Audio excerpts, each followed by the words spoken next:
నేను చెప్పబోతుంది స్వామి వివేకానంద చికాగో సమావేశానికి వెళ్లి మాట్లాడింది.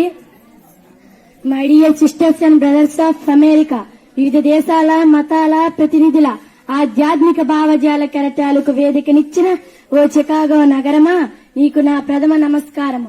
సర్వ మతాలకు సకల ధర్మాలకు తల్లి అనదగ్గ నా సనాతన హిందవ ధర్మం పేరిట మీకు నా అభినందనలు అభివందనలు. నా దేశం పవిత్ర భూమి, పుణ్యభూమి, కర్మభూమి, ధర్మభూమి, భారత భూమి. ఓ పక్క పరమతస్థులు మా ఆలయాలను కొల్లగొడుతూ ఉంటే ఒక చేతితో క్షమించి మరో చేతితో హక్కును చేర్చుకున్న సహనశీల దేశం నాది అని తెలియజేయడానికి గర్విస్తున్నాను.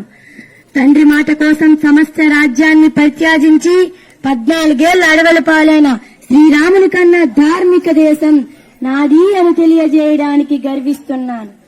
సత్యవాక్కు కట్టుబడి కాటి కాపరిగా మారిన పశ్చాత్తాపం చందని చక్రవర్తి ఏలిన సౌశీల్య దేశం నాది అని తెలియజేయడానికి గర్విస్తున్నాను.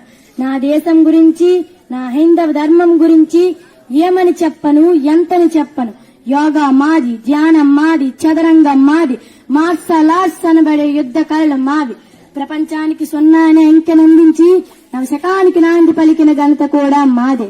ప్రపంచంలో మొదటిసారిగా 20 శతాబ్దాలకు పూర్వమే మొట్టమొదట శస్త్రచికిత్స చేసిన సుశ్రుతుడు మావాడే.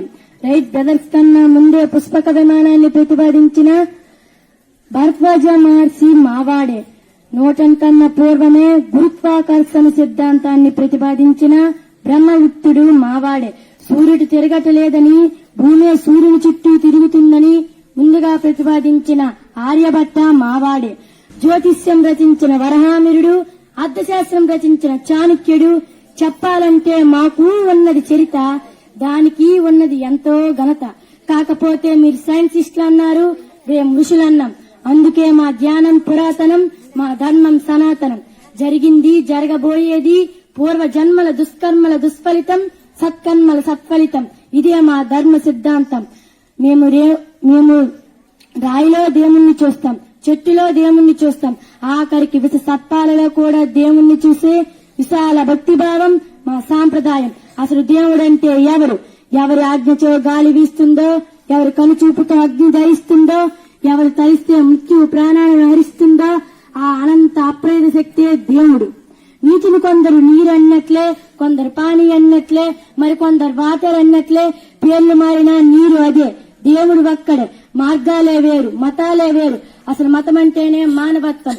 వృక్షశాస్త్రం గురించి తెలియాలంటే వృక్షాన్ని గురించి చదివినట్లు, మతాన్ని గురించి తెలియాలంటే మానవత్వాన్ని చదువు. మతం మనశ్శాంతినివ్వాలి, లోక కళ్యాణానికి దారి తీయాలి. ఈ దేశంలో జాతీయ సమైక్యత వెల్లివిరియాలంటే ముందు పరమత సహనాన్ని పాటించాలి.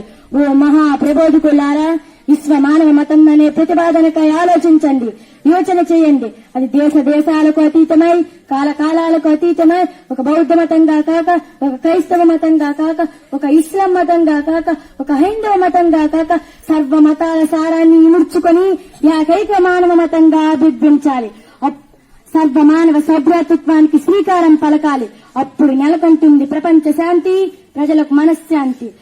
ఓ మహా ప్రబోధకులారా, ఈ సర్వమత మహాసభ సాకారమై ఘన విజయమై ఏదో ఒక కాలాన, ఏదో ఒక రోజున సహకారం, కారుణ్యం, ఆత్మీయత, ఐక్యత, శాంతి, మా పంచభూతాల వంటి 5 కమాండ్మెంట్స్ ని అన్ని మతాల పతాకాలపై సువర్ణాక్షరాలతో లిఖించే రోజు వస్తుందని మా గురుదేవులు రామకృష్ణుల వారిని స్మరిస్తూ ఉత్తిష్టత, జాగ్రత్త, ప్రాప్యవరణ, నిబద్ధత.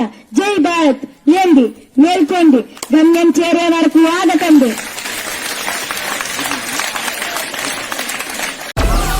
Download Moj.